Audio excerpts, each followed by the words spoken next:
Tonight, it's Adam Post, and I'm here with my friend John Dillard. Hello, friend. John, it's good to see you. This is the second stream we've been on together. Hopefully, many more in the future. I like to do these streams. I was just saying, John, like every night at 9 o'clock now, so that this way, if it's a schedule, I can stick to it. And then, we're getting the word out. We're showing people some books. We're having some fun, and helping each other out. Why the heck not? Let's do it. Yeah, that schedule stuff is difficult. I haven't been able to get that down yet. I've been doing it for like 2.5 years, and I still haven't gotten a schedule down. It's rough. It's rough, man. But once you just get it going, you get it going. This is Christopher John saying, "Hi, Postman. Hi, Dillard. John, it's great to see you. Thanks for joining us. Leg kick. Thanks for joining us. It's great to see you. This book, The Buckler, has been around already a little bit, and the book is now in demand. It did just finish a couple days ago, and it's great for a first campaign. And you and I were just talking about how cool Indiegogo is, that you can actually remain in demand and you can continue to raise funds for the project as you go. Mm-hmm. Mm-hmm. So you raised enough money. This book is in good shape now, right? Oh, yeah. Everything else is just extra, and there's nothing wrong with extra. Yeah, and what happened was I had originally planned to have this book out early, right? Like, because there's not that much work left to do on it. For sure. But I had put out a stretch goal at the 10,000, which honestly I didn't think I was going to get to. But we're going to be putting out another book on top of this, a complete separate book, which is a 28-page one-shot.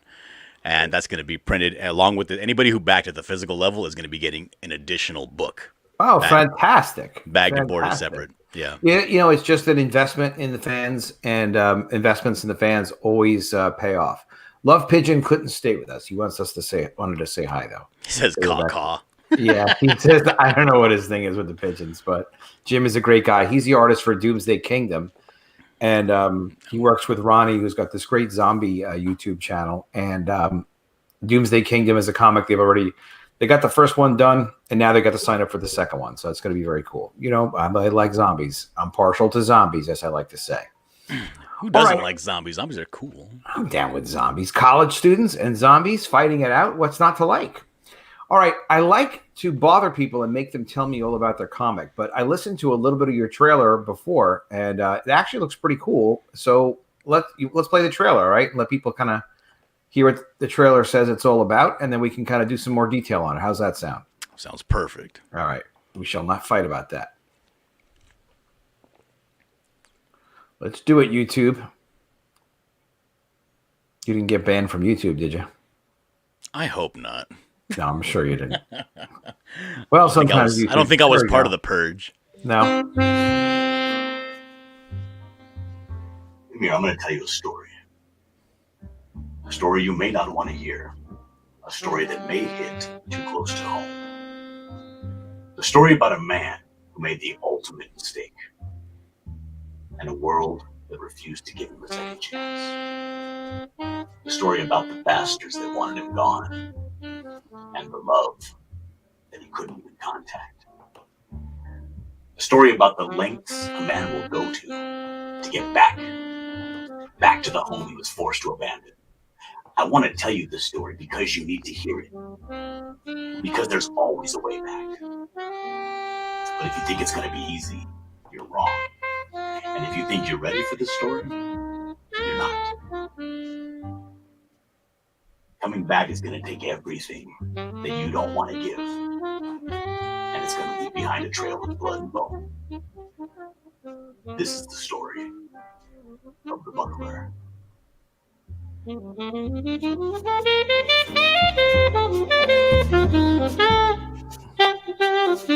It's very cool. That's a very unique trailer. Well, thank you.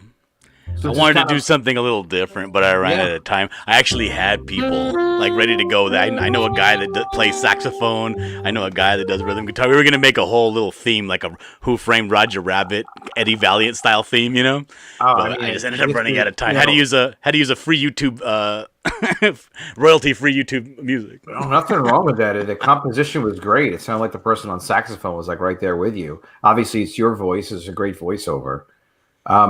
So one thing about this, though, the book is a color book. You see a lot of black and white, but it is color, isn't it? Yes, it's going to be full color.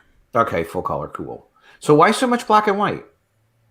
I don't know. That's the thing. That's the feel that this book gives me, but I don't see it in black and white. In my head, when I'm thinking about it, I don't think about it in that Hitchcockian black and white. I think about it in full color, but the colors are very grimy, very alleyway kind of colors.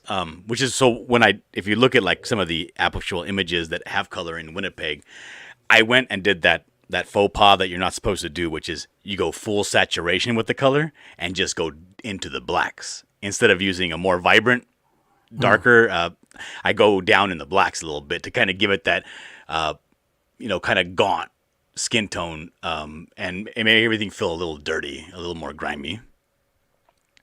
Nice. I like how I just like to see people draw snow. I like to see artists doing snow. I was on with Passion for Drawing months ago, and he's a good guy, and he had some snow effect on one of his fantasy art pages. I was like, the snow is so great. Just a big snow fan. Very cool. Now I knew Rich Buckler. He actually designed the logo for G.I. Jackrabbits for me. I don't know if you know who Rich Buckler is. He's a Marvel comic artist. Oh, really? So look up sometime Rich Buckler. He created Deathlock, that character for okay. Yeah, Marvel. I know that. Yeah. He did a lot of he did Spider-Man, but he was with Marvel a long time. And then he died. Happens. He got old. It's great to see you, Violet. Great to see you, Cross Comics. Cross Comics and Shadowhawk. I feel like we're family. It's always great to see you guys. We're doing these every night, by the way, at 9:00. If you haven't subscribed to the channel yet, please do subscribe to the channel. Click the bell for notifications. Yeah, you know what? Matt Martin's got a great book called Snowman out right now. We'll have to talk to Matt Martin too. Speaking of snow. Yeah, speaking of snow. Yeah, exactly. He's another snow guy. But all right, so you don't know Rich Buckler, which is fine. You don't have to. The Buckler. So what's the significance of the name? Now, he's a superhero? Well, there's a guy in your chat right now. Okay. Cross Comics.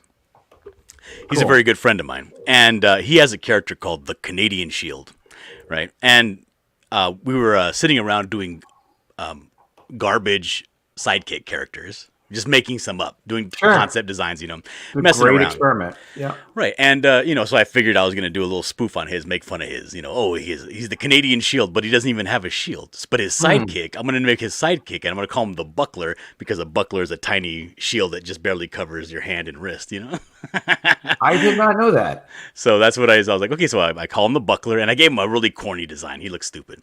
But I kept messing around with it, and I had this really good idea for a story, which is this story. But I had a different character that I was working on it with, and it wasn't clicking, And every time I kept noodling around with this picture, this sidekick picture, this Buckler guy, I kept, coming up with new scenarios in my head, giving him more of a backstory, making everything fit. And the more I threw at him, the more everything started to click and come into place.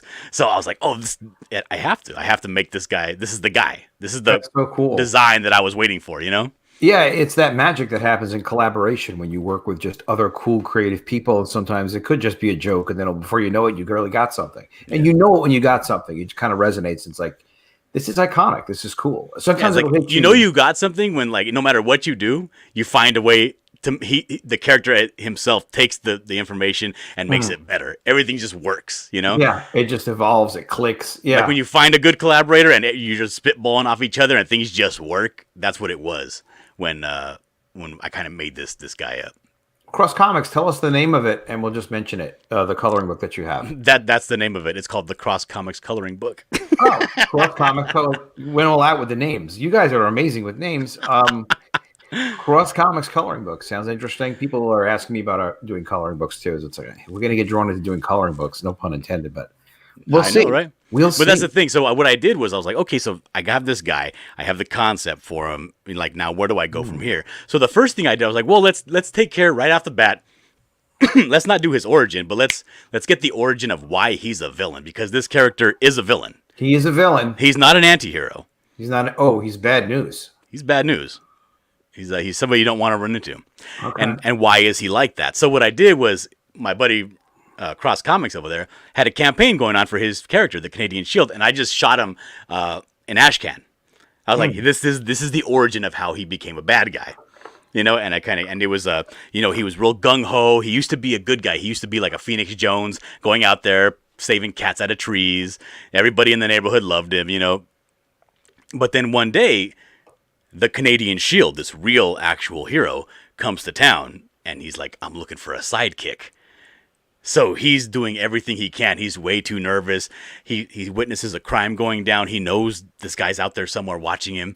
He's doing backflips. He's doing parkour, trying to impress. Ends up through his being a bumbler that he is, bumping into the assailant. The assailant then ends up sticking the girl that she's robbing with a knife in the neck. He ends up getting this girl stabbed and almost killed. Wow. So the real hero has to come in and essentially say, "You're done, kid." Yeah, you're cut. You're cut. You're no good. Whatever you think you are, you're not. You're a disgrace to this cape. Rips the cape off his back. Oh, disgrace to the cape. Yeah, just disgraces the guy, and takes off to go save the girl that he, fumbled with. When this happens, he can't handle it. He's kind of a meek guy to begin with, and he's never really had the. He's never really been put through the trials and the paces of a real hero, So when this happens, he has a little bit of a psychotic break and ends up committing murder.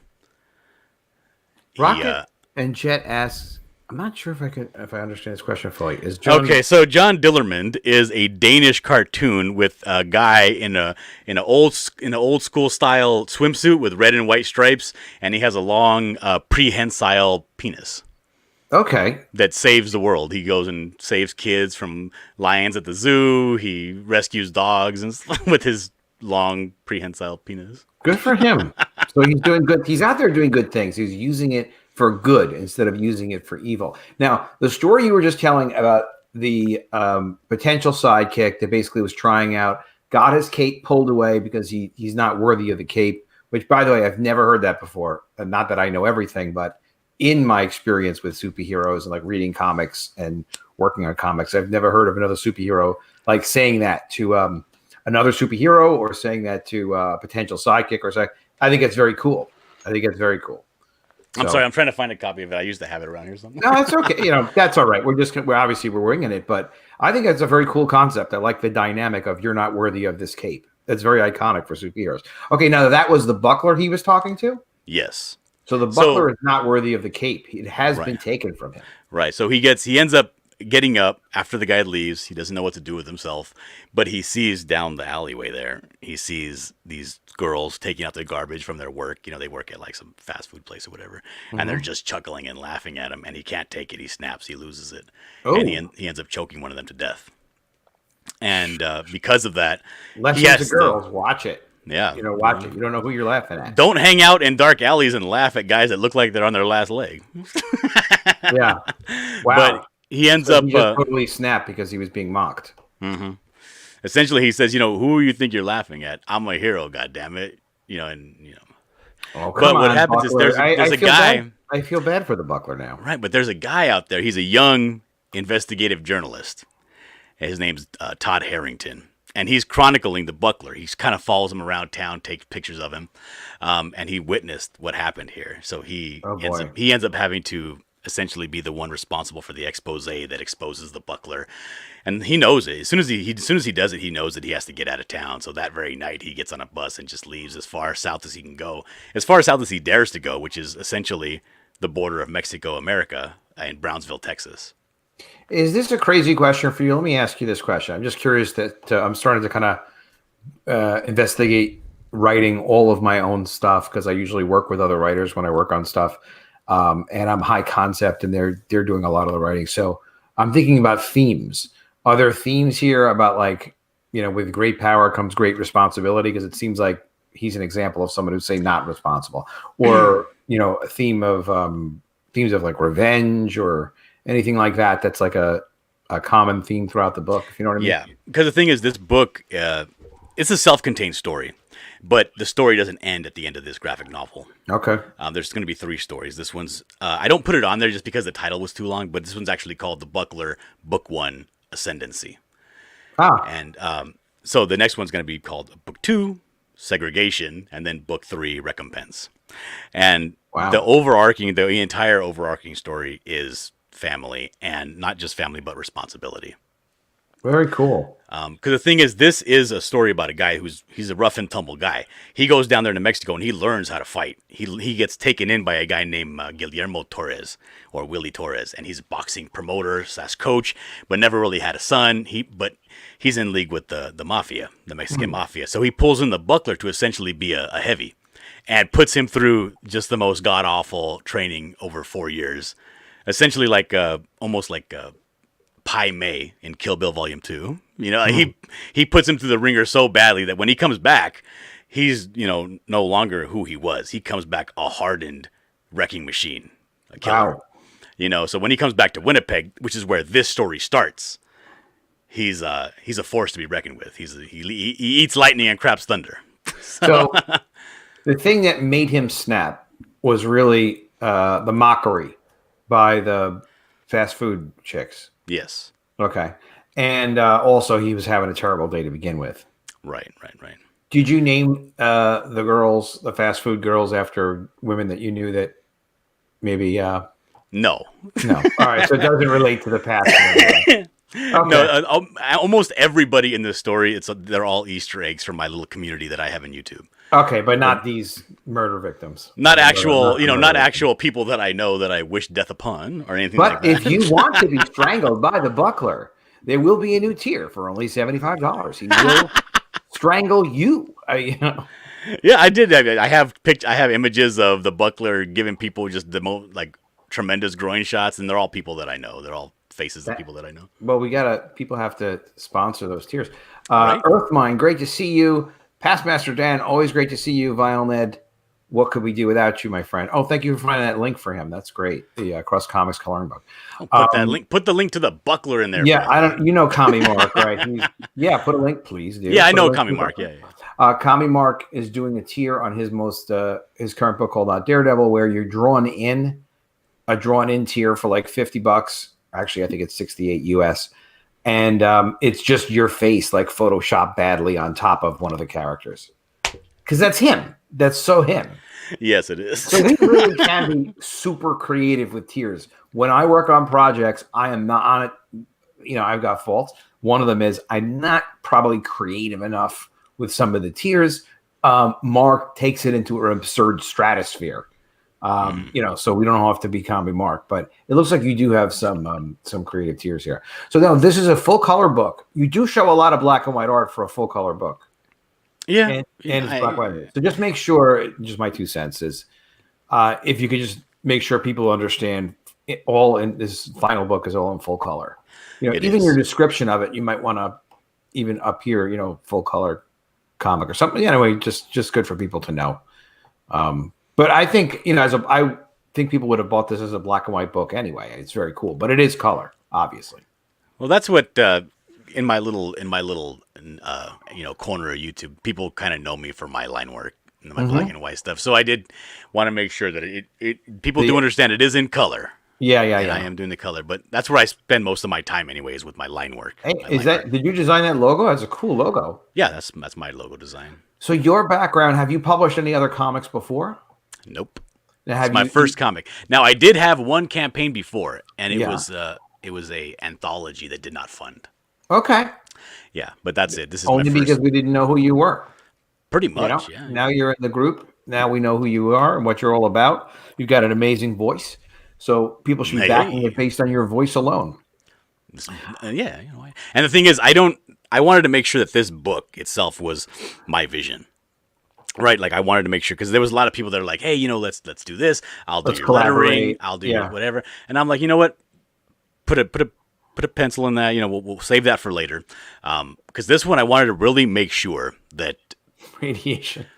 But I really wanted to make sure that when you open up the book and you read, my creation, this is how I see you. This is the lighting that I see in my head. When I close my eyes and I tell you this story of the Buckler, this is what I'm seeing in my head with nobody else's influence. So all the sickness is you. Exactly. Craziness is you. Can't blame your wife for this. No, absolutely not. No, she hates the idea of it, to be honest. She followed me on Twitter. I owe her a follow back. And I would love to. And I will. So this is you from the concept, the script, all the art, the coloring, the lettering. All of it. You'll be packing and shipping these books. So that's Yes. like as much self-made as you could possibly get. Very cool. Yeah. The only thing that I have is I have 3 editors. So, because the thing is, I like comic books, but again, I'm not a writer. I don't know if Bullet's a male or not, but it looks like you have another obligation that you. Oh, I know Bullet. Bullet is 100% a male. Okay, and he's pregnant from your voice. Do you know Castle? I do not know Castle. Maybe explain that radiation comment. Sounds interesting, or don't creative. get it. We got something fun to kind of talk about.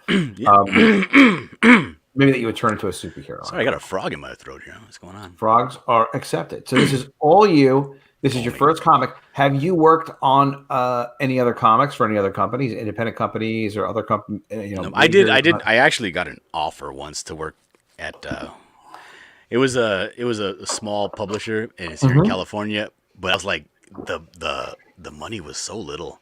It was $1,800, and it was for 25 pages, and I was like, I'm sorry, dude, I can't do it. I just can't. It's just not worth it. I mean, look, there's a lot of small companies, and they're just barely scraping by. And right now, you're much better off self-publishing. As you can tell. Yeah. And you can put as much into this as you want. You're going to do that extra book we were talking about before. Like if I ever get an offer, if somebody gives me an actual legitimate offer, and it would actually replace or be better than what I can do myself, I'd consider it. I think there's no such thing. I don't think there's that. There's really no such real. No, it's not even that. It's not even your talent level. It's that because we have such an opportunity now with Comicsgate to communicate with people, to meet other creators, network with each other, and have direct contact with potential backers, and be able to build goodwill. So you ship this book. This book is shipping. Like the Mermaids, scheduled to ship April 2021. So this book ships in March, and you're a hero. This book ships in April. You're a hero. This book's in May. People still really like you, but the sooner this book gets delivered as promised in perfect condition and Gemini mailers or whatever, the sooner that you can then launch the next campaign, and people know who you are. And, when people back these books, they're very patient with getting them. They understand, it can take time. But again, this community itself is just amazing. Like there's nothing like Comicsgate, right? And the thing is, even there's only so many, days in your life. And I don't want to spend those days working on something. Like I would really love it. Like I'd love to collaborate. But if people respond to the booklet the way I think they will, I would love to work on this thing exclusively for as long as I can. There's no reason you can't. You just have to. There's certain rules of the game. There's rules of the economics of it. You've got to produce something where you're keeping your promise. Hopefully, you're even going a little beyond what you promised when you deliver. Delivering on time is so helpful if you possibly can, and I have a feeling you will, because it looks like you're far ahead on this production. And your plan right now, everything's on time, schedule wise, is looking good. Oh yeah. And look, like I'll show you right now. Let me share my screen. Yeah, go ahead. Because I had none of that book finished. This is really. I mean, your concept's cool. The art is cool. You don't have to depend on anyone else when you're making it. You can write. You can color. You can draw. So you can letter. Like, see here, like this is the Temple of Polar Twilight, the 28-page one shot. I only had one page mocked up for it, and we're already on page 7 finished. So excellent. we're just trucking along. So just keep and come and get her done and get her delivered, and because all it really is, and I've heard a lot of people talking and stuff, but the majority of the problem is simply just sitting down at your table and putting pencil to work. when you're doing that, things start to happen. They just and you know what? I'm not an artist. I've worked with a lot of artists. We used to have a studio where we took guys had a little experience and probably mostly no experience, but they had talent. And Kirk Lindo was my editor and chief and manager place. He worked under Will Eisner. Well, didn't work under. He was taught by Will Eisner at the School of Visual Arts back in the day, and he managed our studio. And there are a lot of tricks you can use to just kind of get the juices flowing and get work and ink on the page. And one of them is, just try to do. First of all, you should have everything scripted before you're drawing it as much as possible. Yes. Like know what you're going to draw. Yes. That process first, and you can change things. But it's like, oh, this would work a lot better. But for the most part, try not to. But definitely have that done, so you're not trying to use like multiple parts of your brain simultaneously. Oh, it's a fair question. Are there boobs from F Google too? That is a good question. Well, there are boobs. Are there boobs in this book? There are, yeah. When it comes to like full frontal nudity, only 4 pages. But there are boobs throughout There's the book. plenty of boobs. So there's pounds and pounds of boobs in this one for you, F Google. So we can definitely back the buckler and know safely that there will be boobs involved. There should always be boobs. That was the problem. My first College of the Dead, this is the cover. Great. Everyone liked it. Kyle Ritter colored it. This cover was much more popular. Why? 2 big reasons. Let's just put it that way. Yeah, girls are great. We do love girls. Mm-hmm. So does the Buckler. He's an average dude, and that's the thing that I really wanted to play with. Like when I was talking about themes and family and all that. Yeah. The thing is, he has a family that he had to leave. He has a wife and he had a daughter who was barely only. She was less than 1 when he had to take off. So he essentially abandoned his family to go on the lam. And so now that he's back, he wants his family back. And there's action and all that stuff in the story, and there's a lot of psychological violence and actual physical violence. But the main overarching theme of this story is the Buckler, who is this guy that does feel like the world owes him, which is a very dangerous thing when you have somebody that doesn't care and actually thinks that he is owed. They can be a very dangerous person. Oh, yeah, I got nothing to lose. Yeah, so does he have what it takes to build the foundations to get his family back the correct way? Or is he going to go down the path of, I'm a full-on villain. I'm not going to take any kind of responsibility for what I do. And that's what I wanted to play with in this story. Because he is a case of Arrested Development, a failure to launch. He was kind of a loser dude. Cough. Yeah, both of us are coughing tonight. I don't know why. Sorry, guys. Excuse our coughing. Marsupia Gamer says, who is this handsome man with the buttery smooth voice and manly beard? Well, that's Adam Post. You never met me, Adam of course. And my protege, the lovely John Dillard, who does have an amazing voice. He makes me want to speak better. So I'm going to work on it. You make me want to be a better public speaker. Exactly. We're going to try to speak a little bit more like John Dillard. We're going to go by the Dillard standard, Dillard style. I know it is. You got a great voice. Otherwise, people wouldn't tell you. But, who knows? You wind up with a career for that, like completely separate from this. Pope Raven says, hi, Mr. John Dillard. Hi, others. Like, what about me, Pope Raven?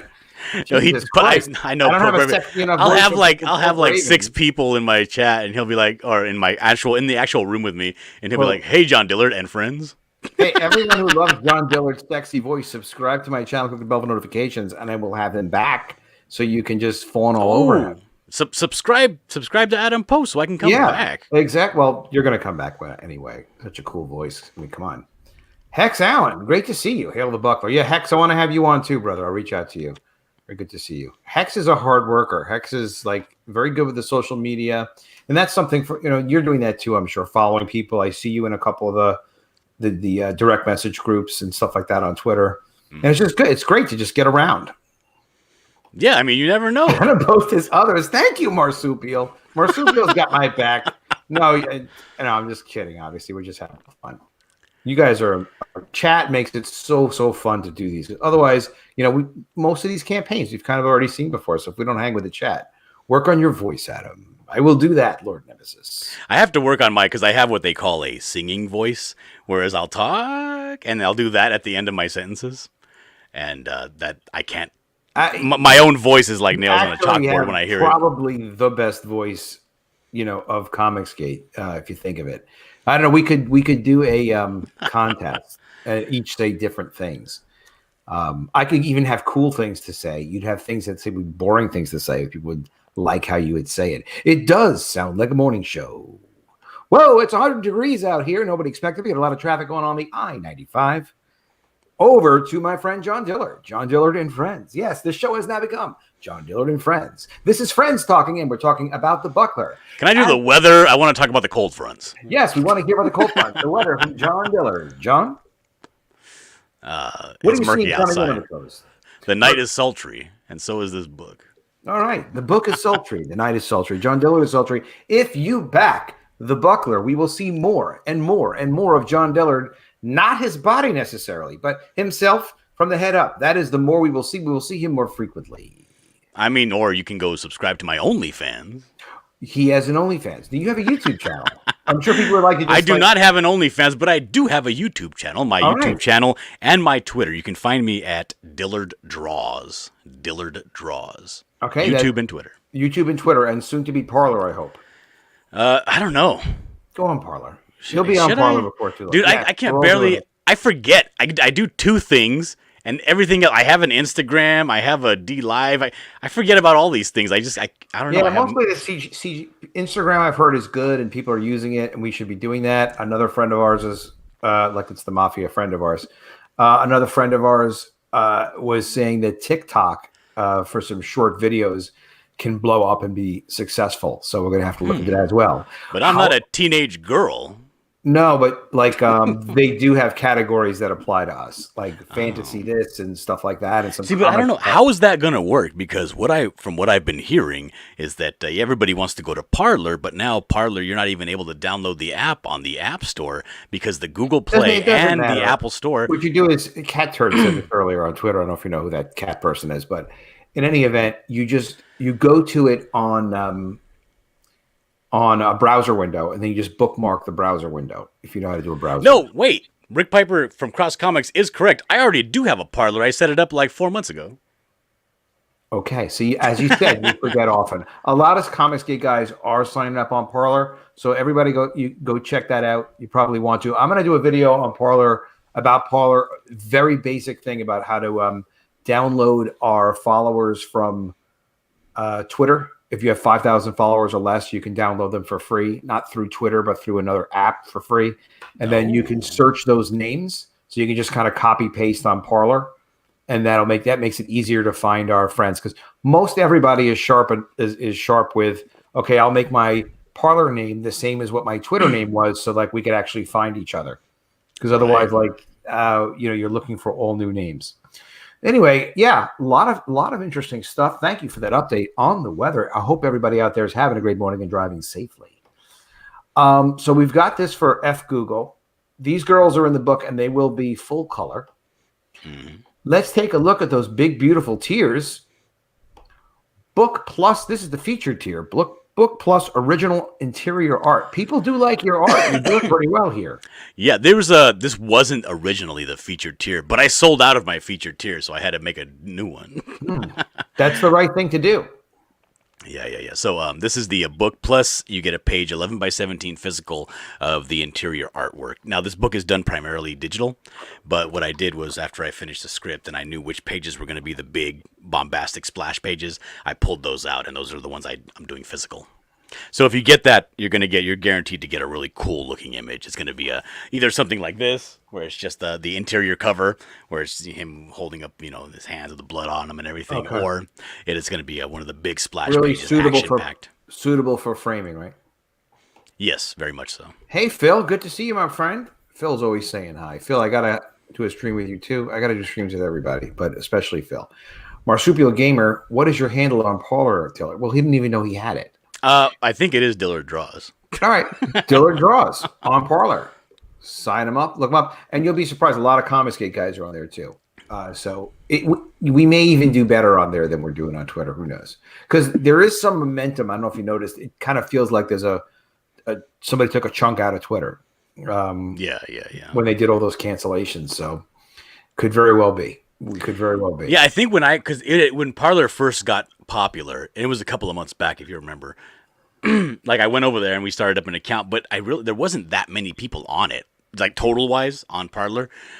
Very, very small number. But somebody sent me a screenshot, and I guess it's grown by at least 6 times the size it was last time. Nice. Marshall says he was already following. Yeah, it kind of schooled us up. Lord Nemesis is having a great night with us, which I really appreciate because Lord Nemesis deserves it. All right, so that's our featured tier. So if you've got $300 to spend and you have already sent me all the money you think you can, by all means, buy 2 of these. No, that is really cool. You know you're getting 1117 original art. It's going to be very cool because you've kind of specially selected them. You want people to be happy. Mm-hmm. And this is not done digitally. This is black and white. Correct. Pencil and ink. Very cool. And you also get the graphic novel. Mm-hmm. All right. You got the digital buckler. Now, for $10, people get a digital book. Now, how many pages is this book going to be? 50? 50. Okay, 50. But the thing is, the one shot, the Temple of Polar Twilight, that's not going to be included unless you backed physical. All right. That's good to know. You back physical, you're going to get that extra. There's a reason to back 20-page book. There is a reason. Yeah, look, the digital, it could be good for people that, like, look, they want the book, they're willing to support the book, but yeah, the thing is, I set it up because I got a lot of friends that don't live in the United States and they just can't afford it. Yeah, they're all starving artists, struggling artists, and they can't afford the $17 shipping on top of the for sure. Of the book. And you might be getting beaten up at $17 sometimes. I mean, who knows? Yeah. I saw some notice from the post office that they're raising rates or whatever. It's like you want to ship your stuff as quick as you can. Because they just keep raising the rates. Like, hey guys, give me a minute here. Let me get this thing out to people. So that's the digital. Yeah, I'm with you. I mean, I see people backing like on either College of the Dead or Mermaids or whatever. They'll back like 2 covers and plus my international shipping. I'm like, wow, that's really expensive. It really it is a lot of money, and we need a lot of money to produce these books and pay for the shipping. But the support is really, really appreciated. In fact, because you guys have supported John Dillard this much, it's definitely improved his voice even more. It has, so if we can get your campaign to 15,000 from 11, your voice will become even more transcendent. I may just transform in this chair right now into Ricardo Montalban. Okay, well, we get Corinthian leather tears. That'll be the next thing. Now, if you want to just get the Buckler graphic novel, we've got it at $30. Does that include shipping or additional? No. Shipping is additional. Okay. Shipping is additional, yeah. Okay. 50 pages. Very reasonable, 174 claim. Pretty successful. Mm-hmm. So I don't think you have any sticker shock on that. I think people are happy with that. Yeah. Cover painting plus everything. Right. Everything sounds so inclusive. So did you paint this? You painted this cover. That is a painted cover, yeah. Good Lord, that's a lot of time spent. That's an 18 by 24 on canvas. That's an acrylic painting with some touches of airbrush. Wow. So and that's what I want with this particular cover. I really wanted to make it. You sit there. The cover is the most important thing. It really is, and you're sitting there racking your brain to think of like, what am I going to do for it? And I really wanted to show him being him. This is him at his most. Bucklery, he's not a thinker, he's a scrapper. He loves to fight, and this is him just enjoying himself to the extreme. He's in the middle of a brawl that he instigated. There's a riot happening on the Esplanade Real in Winnipeg, and they all kind of peaceably assemble to protest the police because they're not doing enough to stop the Buckler and his shenanigans. And he shows up to the protest and starts egging people on and starts a riot. What a jerk, this guy. You gotta love him. And he's just getting the thing is he has some superpowers. He is super or meta, whatever you want to call it, but he has the strength of 3 men, and that's it. So, he does get his tooth knocked out. He does get stabbed in the chest, and it does some damage to him. He's not exactly invincible. He's not invulnerable, right? But he's definitely somebody you don't want to scrap with. He's a very, very skilled fighter through years of training, very skilled, and not only that, he does have the strength of 3 men. So if he hits you with a punch, that may be curtains for you.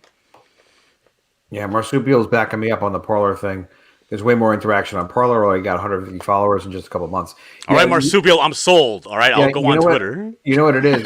No, it's Parlor. But Parlor. What's neat about it, actually, just on the last thing about Parlor, is that people, they want it to work. Some people are like, all right, look, I'm going to follow this guy. I'm going to follow that guy. Yeah, there's a couple of names. I'm like, isn't this guy that had this problem with this other? And I'm like, you know what? I don't care who it is. If they're Comicsgate, particularly they got a Comicsgate hashtag, or they're like names associated with whatever happened in the past, that's under the bridge. We gotta back each other up here. So, and I have noticed that it does have the feeling a little bit of a grassroots style thing where people they want it to work, so they're pushing it. If they're on it, they're also promoting it. We all want it to work. I mean, and I think I published this video to Parler. Pretty sure I did. Garrett Graves says, "Hello, Adam Post viewers watching this and Charlie's London stream simultaneously. Good, keep the numbers up." I didn't realize Charlie's was. Make sure if you're watching Charlie London stream to talk about the buckler over there as well. Yeah, ask in the chat. Hey, have you heard the news? What news? The buckler is on Indiegogo. Yeah. See, this is the thing. This is my whole campaign strategy. Did you ever watch The Simpsons? Not The Simpsons, Futurama, where the robot Bender. His whole strategy is to go and people that are auditioning say, "Boo, not as good as Bender." So all the people in my chat have been going around and saying, "Boo, this sucks. Where's the buckler?" Oh, there you go. That's one way to do it, and it's funny. You know, all in good fun. All right, $2,000. You know, who knows? Maybe it's going to happen. The cover painting is amazing. You know, I've bought a lot of painted work before, just for publishing. This is something that is that's a high-end piece. That's a lot of work. It's actually right here. You can see it. Oh, right behind me. Let's check it out. Back there. I liked it so much, I put it on my wall. That is a big piece. It is a big piece. That took a hell of a long time to do, right? Yes, it took about 46 hours. How do you track time like that? Do you really like... Yeah, I sit down every day. I usually kind of give myself the same amount of time to work. So excellent. Oh, cool. All right, Timothy, hit me up on Twitter. Take a look in my, being inspired by these shows and these creators and, people that we talk to and stuff, or something I do or say or something. That's a big part of wanting to do this. It's a great feeling to have that energy, around other creators, and it keeps us inspired. It keeps me inspired. Seeing just all these different ideas. Everybody's self-publishing. I self-published my first comic when I was 16, and we got to comic stores, and it was there were all kinds of problems. It was not easy, and it's a whole long story. But basically, nothing like we have with this. We had nothing like this creative community that we have now. So the more we do it, the better. So Timothy, and anyone else. Timothy's special, but everyone else too. Hit me up on Twitter. You can follow me there, and same as on Parler. I'll add that soon. That link's in the description. And Dillard Draws is on Twitter, and I assume people hit you up. You're friendly to them too. Yeah. I do a show called Scribbattle, which, if you like this buckler hat, you can win a buckler hat if you win season 3 of Scribbattle. You get a free buckler hat. But we do a show every Monday where we have a guest artist on, and usually they're promoting a book or something, and we do scribbles, real 2-minute sketches, and the chat is guessing the entire time what we're drawing, as we're drawing like a Pictionary style. And it's very fun. Usually if you're a bad artist, you do really well. And if you're a good artist, you typically suck because you're trying to do things perfectly and you end up running out of time. That is a very strange named show, but it sounds good when you say it. Yeah, it's thanks great. for that file, Ed. Timothy, just one quick thing you're saying here. It sounds like you're lacking a little bit of confidence in your work, and maybe that's well deserved. Maybe you're terrible as an artist. I have no idea. Maybe it's about your writing. I mean, who knows? Maybe one day you can get 11K like Dillard. One day, Dillard didn't think he was going to get 11K on this. John Dillard, John. I did not. No, I didn't. He didn't. But having published a lot of these comics before, I can tell you sometimes through crowdfunding, but 99% of I published like 1,000 different independent comics. A lot of times I was surprised, and usually it was on the low side. It was like, what do you mean we only sold $2,000 worth of this, or $600 worth of this, or $4,000 worth of something that I thought we'd sell at least $10,000 worth of something. The main thing is really get involved socially, with other comics creators, so follow people like us on Twitter, #Comicsgate, follow other guys, talk to guys, and give off. This is like the main thing I would suggest to creators is give off the vibe that you are open to criticism and that you can hear it. Because the thing of it is, look, even me, if I'm talking to someone, they're like, "Hey, Adam, what do you think of this?" If I don't get the vibe from them that if I'm honest about it, like that's what they want to hear, then you fall into a realm where it's like you're not giving people real feedback. You see, maybe that's why people like you more, Adam, because they ask me that, and I don't ever think, well, what if this hurts their feelings? And I just say what I say. No, you have to. Well, you know why? Because listen, people aren't effing robots. Sometimes people are looking for one reason to quit, and they shouldn't. So they may be like, "Oh, you know what? Here, just one more rejection, and I'll just quit because I suck anyway." But maybe they don't suck. Maybe they just don't know how to draw feet or hands or something. And it's like, well, there's Rob Liefeld doesn't know how to draw feet. If you can't draw hands, just do like I did on this cover. Just hide the hands behind his back. Hide the hands behind his back. No, but the thing is, all of our deficiencies, like absolutely, like anything that we're weak at doing, we could work at. But what's even better is you don't have to work on it by yourself. I have Adam Friend is helping me with writing. He's giving me a lot of suggestions. He's he's a CG guy. He's a YouTube channel. And he was the kind of guy who's like, he gave me some feedback. We started becoming friendly about some ideas I was working on. And he's like, well, why are you doing this? Why aren't you doing that? And he was just kind of like harassing me about it, but because he's a friend. So I was like, you know what? I really do want to hear what you have to say. And I was a little defensive about some of it, but then he realized, like, you know what? Yeah, I'm actually pretty cool with the feedback. So you can give me feedback on some of my ideas, whatever it was. And then and being able to take that feedback and knowing your deficiencies is a real big part, and not quitting is a real big part of becoming successful. Like Arnold Schwarzenegger, when he used to work out, he's got some great statements on that. Right. I mean, he used to go because he used to have really small calves. So he made him, because everybody used to wear sweats and everything, he would make sure to cut off his sweats and wear shorts so that everybody could see his chicken legs and comment on them. So that way it would give him motivation to keep going more and more. You take the things that you're worst at, and that's what you really plug all your energy into to get those up to snuff, and then move on and keep getting better in whatever you're doing. Yeah, you can. Arnold Schwarzenegger has a very cool inspirational video, but really it was Ethan Van Sciver doing Cyberfrog that inspired me to get back to publishing comics. And I wanted to get back to it, but it kind of wasn't going on in my life at the time. But his enthusiasm and appreciation for it, and then kind of like this community that grew up around him and the early guys and Zach, was what got me really psyched about it. And I'm like, well, I have published a lot of comics in the past. I do know a lot of creators. And then as I was talking about doing it, a couple of buddies were just starting to push me from back in the day who knew that, I made comics. And I was like, you know what? All right, fine. I'll get back into it.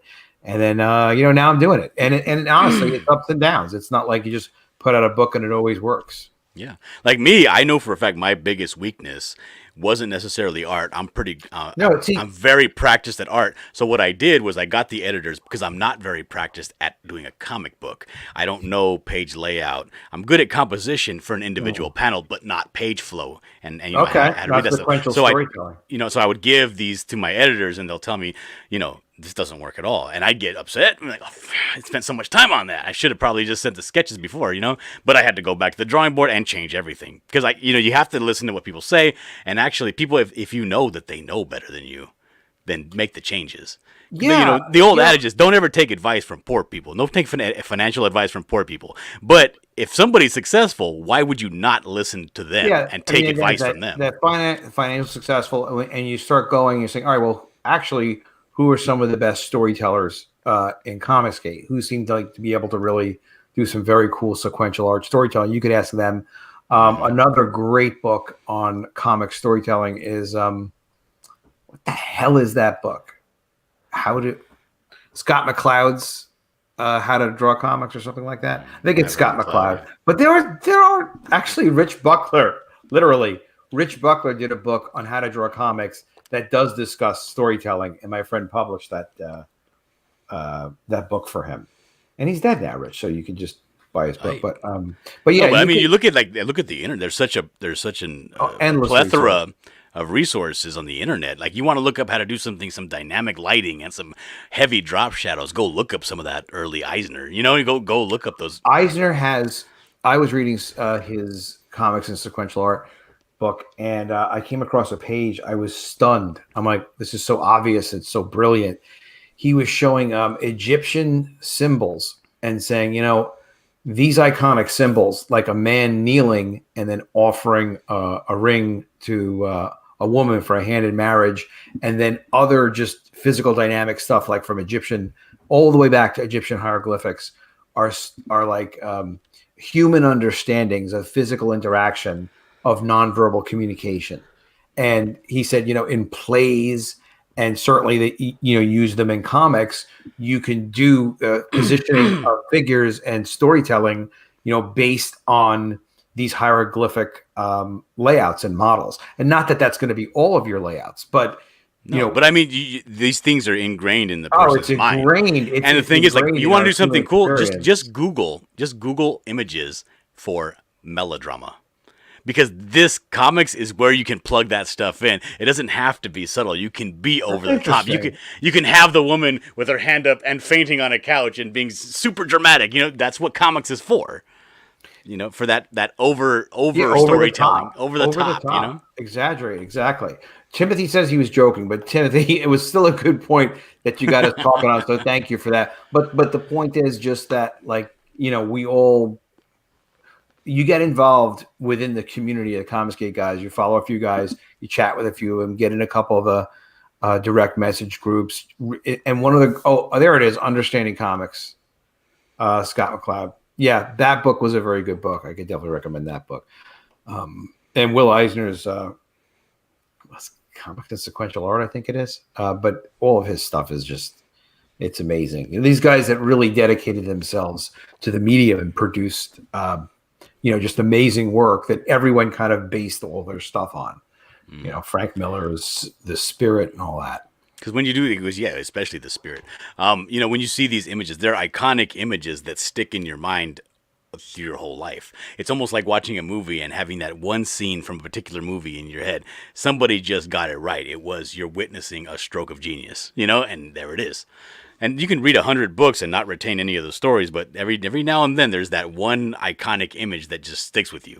Yeah, I bring this up like every 5 screens or so. The Frank Miller's Daredevil, he wrote this scene with Stick bringing Elektra back to life, and Matt Murdock was like, "How the hell are you going to do that?" Daredevil was like, "How are you doing that?" He's like, "It's just a matter of moving energy around," and that was just something about that just stuck with me as a kid from like 1984 or whenever the hell that was. Mm-hmm. And it stays in the back of my mind. It's like, and you think of obstacles in life and things like that. It's just kind of like, well, you kind of just need to reorganize where things are at. And things, even the things that seem fixed are not really fixed. The things that seem flexible, sometimes they're not flexible. So it's just a matter of like looking from a different perspective. But yeah, you can design these iconic moments inside of comics. Like one thing that really hit for me was I think it was Batman Year One. I think it was, but it's the image where you see these people. Because I grew up poor, and I always saw people that had money or that were rich. They just weren't. I wasn't part of that life. You know what I mean? That just was unattainable. They were something else. They were a different species altogether. But then I seen in this Batman Year One where the whole wall gets blown out and you see Batman there in the rubble and he's just silhouetted and he's telling the rich people, you have eaten well, you feasted on the backs of these poor people of Gotham. And I was like, oh my God, it's such a powerful image. It's one guy and it's just breaking this one simple tiny wall and all of a sudden their entire world is engulfed in what this man is saying to them. It's like, oh. It was great. You feel it when you're reading it. Yeah, it really resonates, and then you'll always remember it. And isn't that strange? And the creators kind of almost have no idea what effect that they're having on people. Right. Yeah. They're just doing what comes natural. They're trying to create the best they can, and sometimes it comes across because maybe that image for somebody else didn't have the same impact it had on me, but if it's for you, then there it is, and you have it for life. Yeah, I think it's just sometimes it's timing, but also if you like. If you really have like love it, and there's almost like this matter of trust where you're kind of open-minded and you're impressionable. Let's say that when you're reading, if Batman's your thing and you're reading Batman. For me, it was Daredevil. I was really engaged in Frank Miller's Daredevil in the 1980s when he was writing it, and I just you're reading page after page and your eyes are like wide open, and that is a way that they can reach you in a way and it stays iconic. But there's, certainly nothing banged out there. It's great work. Yeah. He's done a couple of interesting interviews where he's talking about the coloring for it and like the design for it and how if he was designing a room, like even the furniture would be part of the mood, and it'd be kind of like a little bit warped the way he was doing it to like express the mood. And just brilliant freedom that you guys have when you're doing art and comics to be able to tell an incredible story, but also develop a deep relationship with your readers, which is why I always like to hear people doing sequels and ongoing series. Because if you're doing your first book and you're asking people to invest not just their money but also their time and really invest in your character and your impression and your story, and they like it, you ideally don't want to leave them hanging. You want to give them, which is why they want more. They're interested in the story, but that means it's more than just kind of like interest in the raw entertainment of it, the passive entertainment. People really identify with you as the creator, especially if they get to meet you through Comicsgate on YouTube, and know you a little bit more directly, even communicate with you directly. And then they also just kind of get to know your character and the story and the situations. And even if it comes to a natural ending, you want more, right? I mean, Walter White, this is surprising people now, but if you don't know, sorry, but Walter White dies at the end of Breaking Bad, or at least he appears to. But you still want to see more stories of Breaking Bad, and you want to see Walter White. So then they did that Netflix show. It's like, and then what's funny was, did you see the Netflix show for the Walter? No, I didn't. I haven't watched any. I didn't watch Better Call Saul. Breaking Bad was all I watched. Yeah. Oh, no, not even Better Call Saul. No, Netflix. That was AMC, I think. Well, in any event, there was a Breaking Bad sequel, which was sort of a prequel showing behind the scenes stuff. But there was Walter White was in it, and it was Jesse's story from when he was in a pit or something like that. But I wanted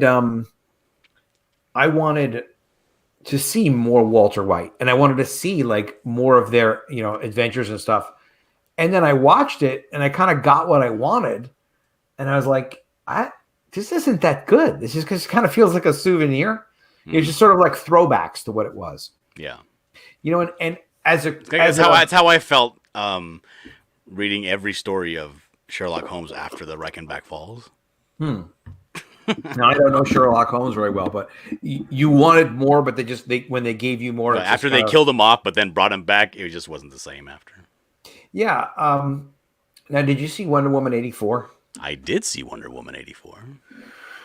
My goodness. Wonder Woman 84, again, it kind of resonated for me as like, I would say, like as a producer, I would say, listen, Spider-Man's action is amazing. When he's running around with his web, he's shooting his webs around. Wonder Woman has a lasso. There's no reason we can't show like Spider-Man type action utilizing her lasso. And then somebody would tell me, Adam, I know what you're trying to do, but you have to understand, even though that's very cool for Spider-Man, it's just not appropriate for Wonder Woman. And what I would say is like, you know what, I'm paying for this. So I want to see that, and we'll just see how it comes out. And then we would get it. And then it would be like it is in Wonder Woman in the mall. And I really understand, like, unless you fully understand it, this is why I'm so careful about any new content and anything that I offer with Comicsgate. Is, to me, I've got to like really, really make sure we deliver. Is because, you saw that action scene of Wonder Woman in the mall, right? Mm-hmm. When she's kind of like flying around on the rope, and the thing was this. I was watching that, and there was so many flips, so many hurricanranas, so many dips and dives, and nothing happened. And there was so much movement, and there was a point where she was on the second level, and I think there was a sequence of almost 15, 16 seconds where it was just her moving around, and nothing actually happened. I couldn't believe what I was seeing. It was something else, and I get what they were going for. That Cobra Kai, that over the top, goofy, original Superman style stuff. It just landed so flat. But they had such a tool chest to work with what they developed with Wonder Woman 1, including the sword. That they were like, well, we don't want to have this sword because it's too aggressive. Like nobody told you it was too aggressive. No one told you who was a customer that it was too aggressive. maybe at like some SJW retreat where they're like, hey, you know what? We just want to really try to diminish people's, individual power as much as possible. She looks too iconic with a sword. I mean, everything they did with the sword in the first movie was cool. She was kind of like hiding it, and she passed her sword to that other woman or whatever it was. Like, I don't know. Everything she did with the sword was cool in the first movie, I thought. Yeah, to me, it felt like it's kind of this phenomenon that happens with IPs when they get a little bit established. They have to amp up the volume of casualties, but they don't actually concentrate on making the action itself visceral, which is why I love somebody like Tarantino. Because when you watch a movie, no matter what you think of the movie, every hit counts. You feel every single punch or knife wound or whatever. It hits just as much as it did the first time you saw it earlier in the movie. These things, she's doing this number and 4 people fly and this, or you're watching the later seasons of The Mandalorian and there's just endless TIE fighters and just hundreds and hundreds of lasers in the air. When originally what I wanted to see was that quick draw one blast in the first episode. You know what I mean? Oh my God, I got him right in the chest with one hit. Boom, I hit him right in the chest. And he drops. It was that everything matters. Now it's just so much grab bag stuff that nothing matters. Did you see similarities in the first Mandalorian episode to Kung Fu? Yes. That David Carradine? Mm-hmm. I really felt like I was like, oh, okay, you lifted this from Kung Fu. Not that's, I mean, I guess who cares anymore? It's 50 years ago, whatever it was. Right. So, and the aesthetic worked for what they were trying to do. So nothing wrong there. What did like that initial sequence with Wonder Woman as a little girl? Now I understand what they're trying to do. Like, well, look, sometimes things happen and you win. You don't win when you cheat. I mean, sort of like election metaphor. Kind of funny, all the political metaphors. I don't think they meant that one. But I thought that the designs of the obstacle course, I liked them. I was like, this is cool. I'm like, if I could ever do a production and have such beautifully designed like obstacles, at least from where they started out, that stuff was so interesting. But do you remember in Kill Bill? Mm-hmm. The very first Kill Bill, Volume 1, where the bride in her ninja outfit is fighting Johnny Moe, the guy with the 2 swords, and they're on top, and they're both balanced, and they're going backwards, and they're fighting, and when she moves her foot, you can hear the wood creak, and she balances herself, and everything is very visceral, and you're like, hey, be careful, you might fall.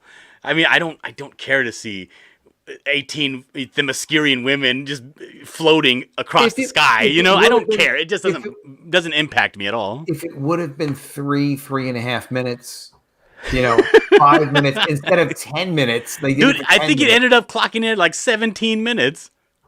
The initial part, I don't know if I thought it was 10 minutes. Like at the point where she learns, like, hey, you can't cheat to win, so don't be naughty. But it's like, yeah, the editing. I mean, for God's sake, that's a really good point.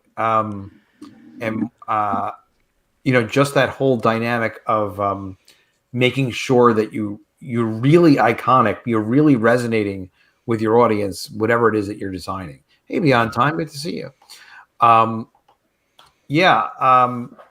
Who's talking about this? Warren Ellis was talking about this guy that's been attacked for all of his naughty ways. I was talking about kind of like the wall of sound technique now I forgot the guy who invented the wall of sound, but it was those 50s and 60s songs like Be My Little Baby, where you just got hit with, they call it a wall of sound, but it's just so iconic that it overwhelms your senses. And Mike Barron, I actually interviewed Mike Barron a long time ago. And Mike was talking about how when he writes, he likes to hit all of your senses in the scene. He wants you to really feel like you see it, but you can kind of feel being there. And, what are the characters hearing? What is the scene? What's the full immersion of the scene? Mm-hmm. And I just thought it was, the way he described it was brilliant. It's actually still on my YouTube channel. But he was just so brilliant. And I was asking some questions about writing, and he's like, well, let me give you an example of a scene. And he just started like banging something out. like writing while we were talking, and to him it was nothing because he does this like he's been doing this for decades, and I was like just completely blown away. I was like, how are you doing that? How's that? Because it sounded interesting already. Hey Rick, great to see you. Noiseabot, great to see you too. Rick Saylor, oh, I just said hi to you. Rick, come on already. And Garrett Gray. Good night, Garrett. No, it's great when you see somebody who's a storyteller and actually is just waxing poetic storytelling. It's fantastic. You know, like one of the greatest examples of that is watching Gilbert Gottfried tell the joke of the aristocrats. Oh yeah. Then Gilbert Gottfried gets up and he starts to bomb on the stage doing some. Remember they used to do those roasts on Comedy Central. He started bombing on stage, and they kind of moved on. But if you watch the deleted scenes, it actually has the full. He stops what he's doing and he starts telling the aristocrats joke.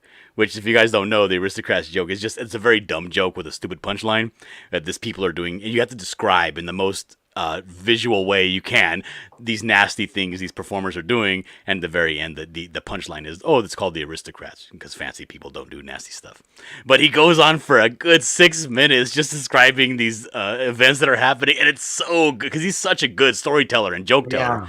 But he's really, because of his voice, people kind of relegate him to that one trick pony. Affleck duck, but he's very, very good when it comes to you remember when he got fired from Affleck? Yeah. Because he made that comment about the tsunami and something about the Japanese and something like that. And they're like, do you fucking understand that the Japanese, like, they pay all of Affleck's bills?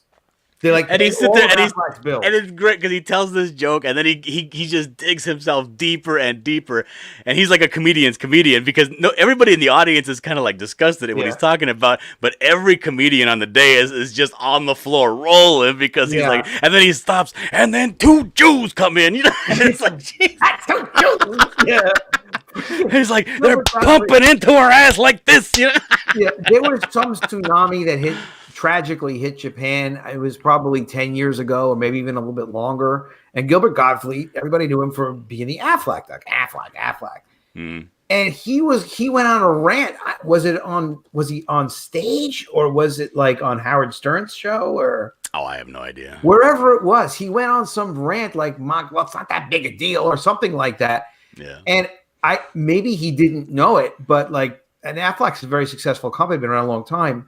But they sell so much life insurance. So much insurance in Japan. They have this separate Affleck Japan division. Other than that, it's all just Affleck in the U.S. or whatever. And Affleck was so freaking horrified. They're like, you cannot joke about this. It's like, the guy, he has a funny voice. He played a parrot in a Disney movie, but this dude is a raw dog comedian. Yeah, I mean, he was on the Howard Stern show a lot of times. Oh, yeah. He was really, really funny. And Howard used to be great. He really did. Getting people to talk about their weird personal things that they do and then just kind of digging into those things. Oh, yeah. I loved him when he was on Married with Children. He was stuck on that life raft with Al Bundy. Oh, I don't remember seeing that. He gets stuck on they get stuck on a life raft. They look over and Gilbert Gottfried's over there. It's like the worst person to get stuck on a life raft with. That's funny. That's funny as hell. So you're into all, like, what are the stuff that you're into? You're into comics and pop culture. I'm into comics. I'm into so many things. I like so many things. Action movies. I used to be super into horror movies. I love history. I love like my favorite thing to do if I could do anything I wanted, if you had time, if I had time, would just be to go over, hit up the Museum of Natural History, and then go watch a Medieval Times and dinner show. Have you been to Medieval Times? I went once. A bunch of times, yeah. It was cool. I loved it. I loved it every time I go. Yeah, it was very cool. I get to get all up in everybody's business. I get front row seats and I yell at the knights and people are looking at me strange. So would you do like boo, you suck? Would you do kill him? Yeah. I wonder if that's allowed. Yeah, you can yell whatever you want. Big turkey leg. We went there. We got the big turkey leg. I remember that. I think it was in Florida. It was a while ago, but it was fun times.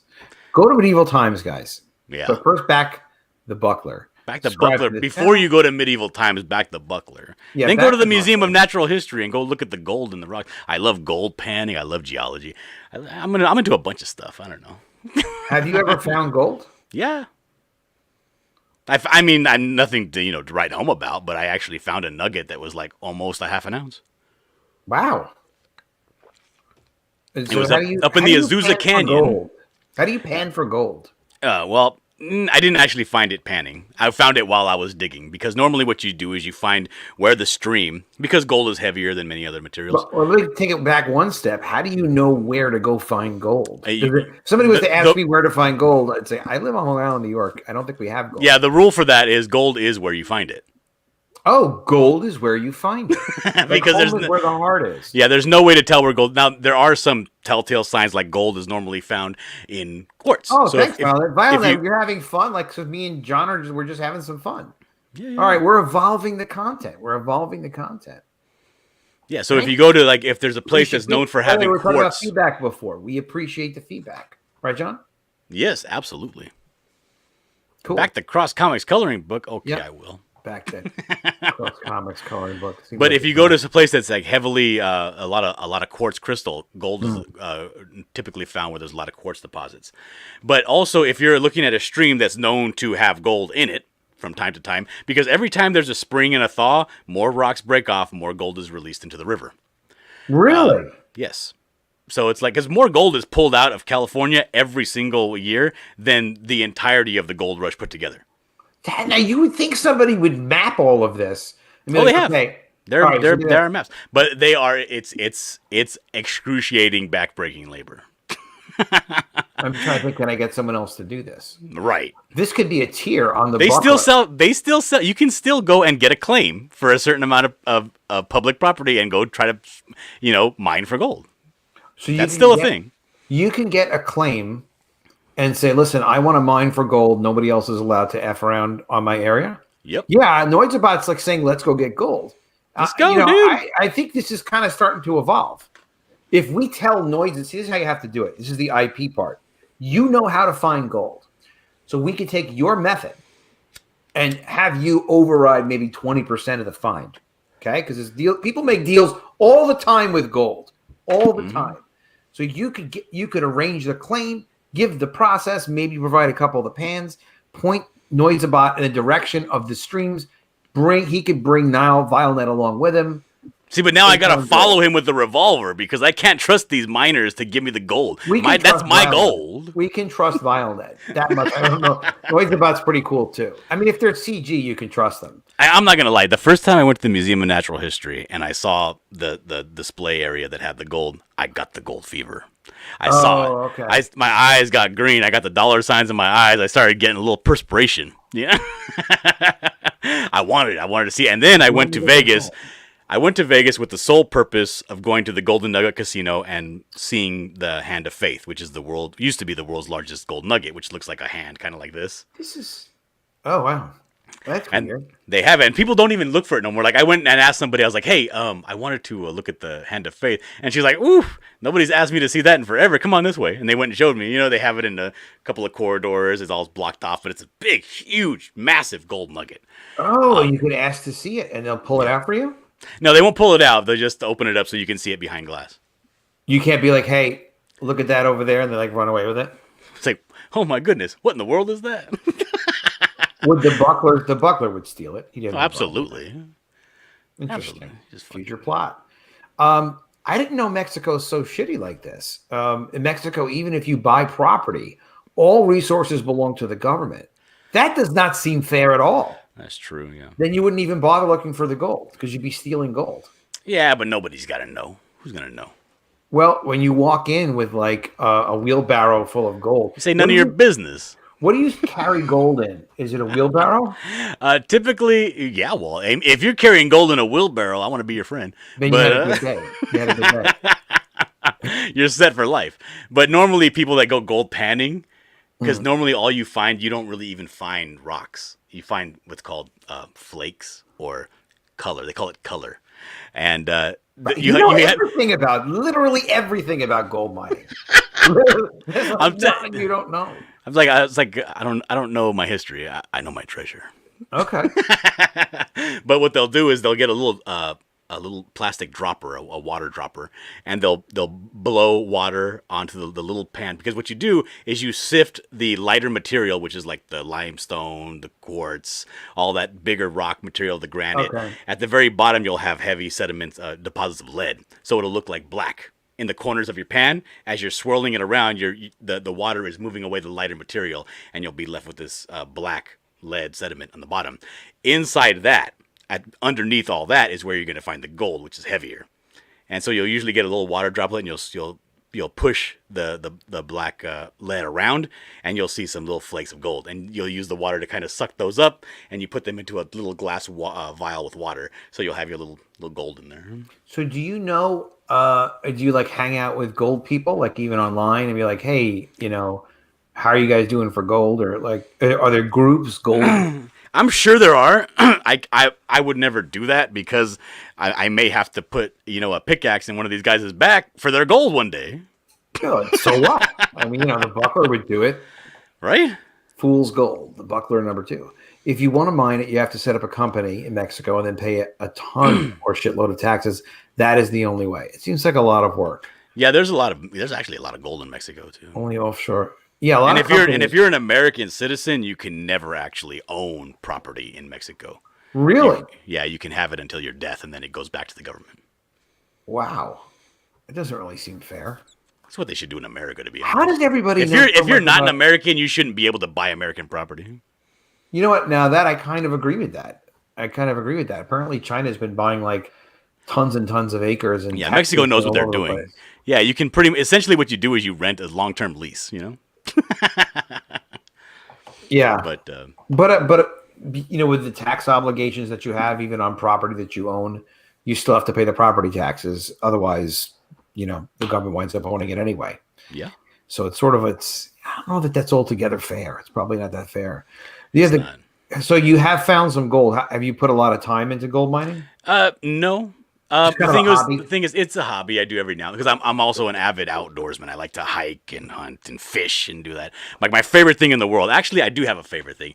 My favorite thing in the world is to get a good pair of light trail running shoes, get a backpack that has all my tackle in it, my fishing pole, and just run up and down rivers and just find pockets of, doing kind of like free running. Or trail running, where you just run and you find a nice spot, fish for a while. If you catch anything, take it with you and just run and try to, just be out there and feel that super cold wind in your lungs and just fish and just be out there. It's great.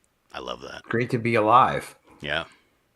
That's a hell of a lot better than being stuck at home all the time. And that's when I found that nugget. I was up in the Azusa Canyon in California, up in the Los Angeles mountains. There's this place that's known for for panning.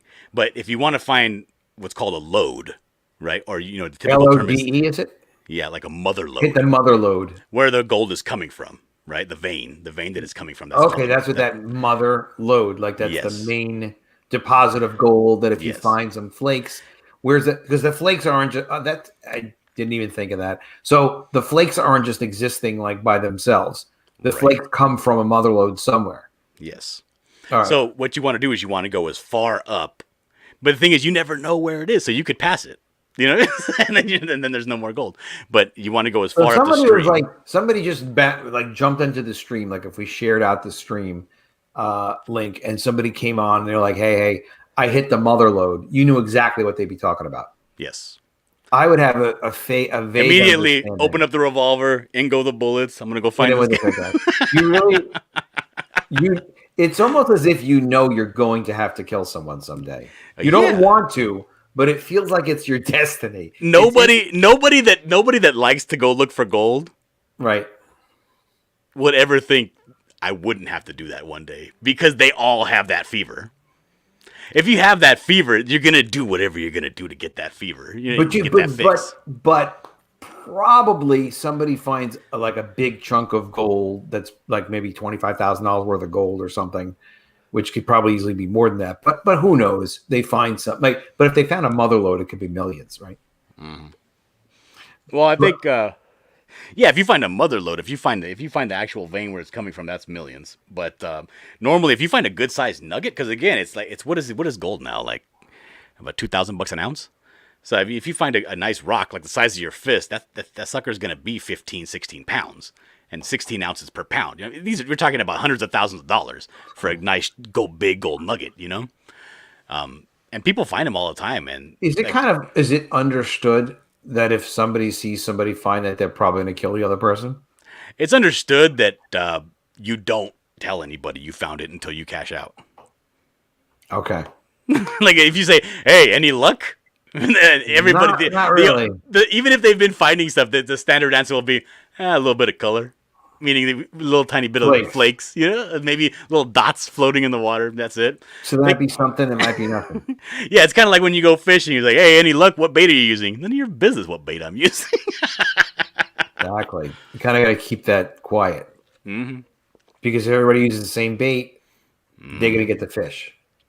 Like I was killing it one day because I used some trout roe, which is just the eggs from inside of a trout, and I froze it, and it was real tacky. And you use that inside of a treble hook that has a spring, so it kind of putties on there, and it was just caught our limit within the first I think 16 minutes.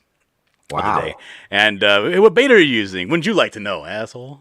Because I'm coming back tomorrow. I don't want this thing over. You go back the next day, and then you just grab your fish and go. Mm-hmm. You're very competitive. That's great. Yeah, I don't like losing, but I've lost a fair bit. Yeah, Rick Sater says me and my buddies do the same thing. We call it hit and run fishing. Yeah, that's great. You it's guys should do that. If you have friends you can run around outside fishing with and just enjoy the world, man. Who knows what's going to happen? Gab is going under maintenance. Yeah, Parler, their Amazon is trying to. They rent their service from Amazon apparently, so Amazon's gonna cancel them or something like that. Oh, you know what was there was an episode of Married with Children with Al Bundy where they're out there getting gold, and there's Jefferson and Marcy are out there, and the guys he's like, we should kill them in their sleep, and then Al's like, don't be stupid. They could work for days collecting gold, then we kill them. Yeah, that's exactly. He understands, right? He understands. That's exactly what you do. Let them, guys, I hope you're paying attention to this. You know, you don't need to kill people like when they find a little bit. Let them find as much as they're going to find. Then they collect the gold. Then you kill them. Then you throw them in the stream or something. Mm-hmm. The 3 S's: shoot, shovel, and shut up. There you go. Nobody. So this is, I was about to ask you, you already answered. So you have experience with, you know how to hide dead bodies as well? What are you talking about? There you go. Buckler, page 18. It really happened. Back the Buckler. You'll find out how to hide those bodies, find some gold, fish. It's a wild world out there. Who says there's rules? There's no Where rules. Are you on the, you do believe in aliens or you do not? Well, there's got to be aliens. It's got to be. It's got to be aliens. Egyptians. I think they're scared. Because you know what? As much as I say, you know, you got to have advanced. You know what? Technology. By the way, I'm going to interrupt you for a second because I don't want people to miss this.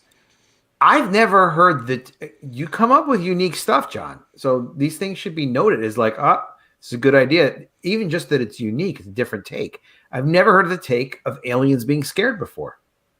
Yeah, they have to be. I've heard aliens looking at us being like, these guys are idiots. We'll crush these guys when we want to. We're already in control of all you people. You guys are too primitive. You're going to kill yourselves. You can't handle our technology. I never heard these guys are fucking crazy. I don't stay away. These guys are going to mess us up. I don't want to stay away from these guys. I never heard that take.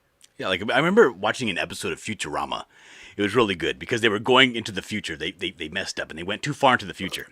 And they kept going further and further into the future to try to find a way back to the past. Until they invent time travel to the past.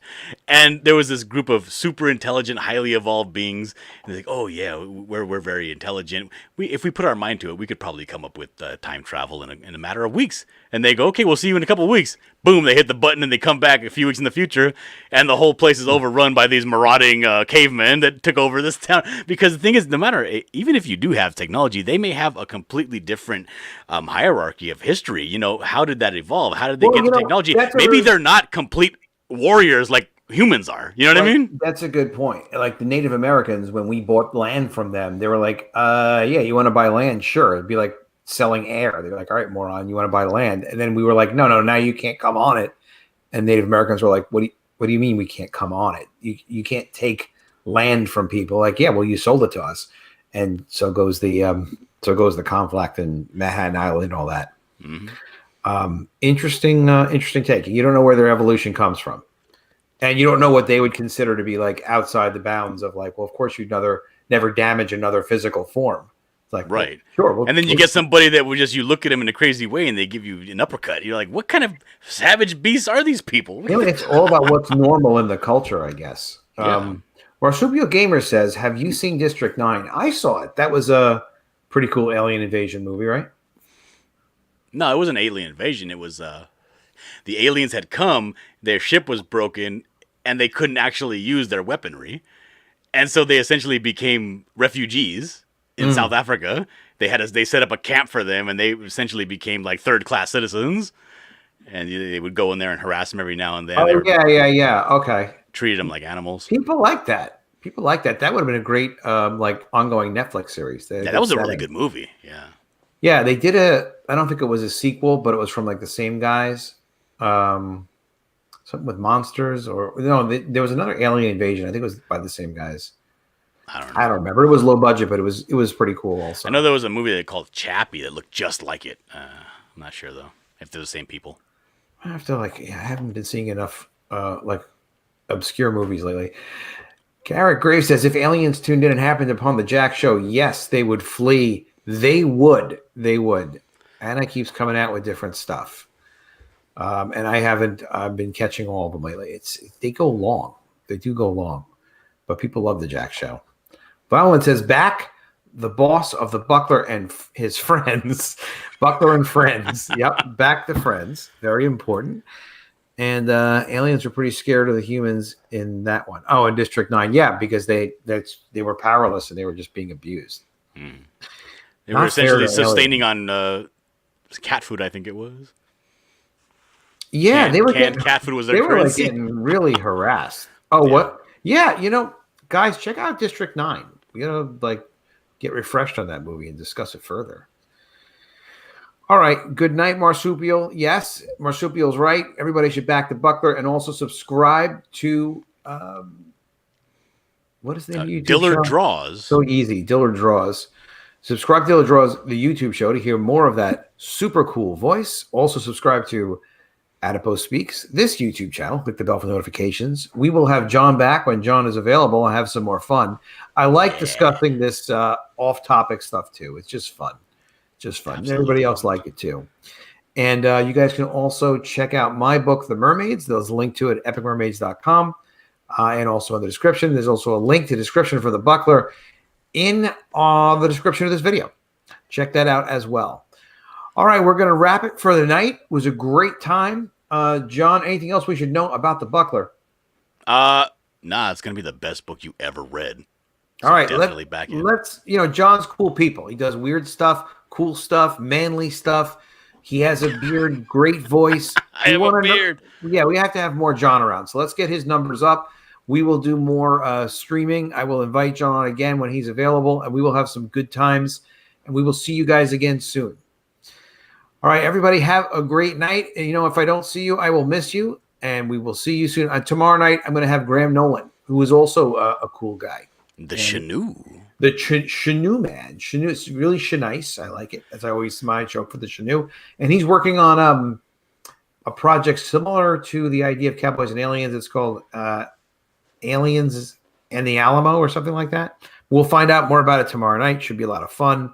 Rick, thanks for joining us. Garrett, Violent, Marsupial, Noidzabot, thanks for the information on Mexico. I did not know about that stuff. It's kind of funny. It's obscure stuff, but it's cool to know more stuff. It really is. Is that Noid? It's Nude Sabot. Is that a Mortal Kombat character? I don't know. Never mind. Not important at this moment. No, it could be. I don't know. Tell us tomorrow night. Come back, Noidzabot. Let me know what's going on. Fill us both in. I'll see if John's around tomorrow, too. We'll see what the hell's cooking. All right, guys, let's have a great night. Take it easy. We will see you again soon. Thank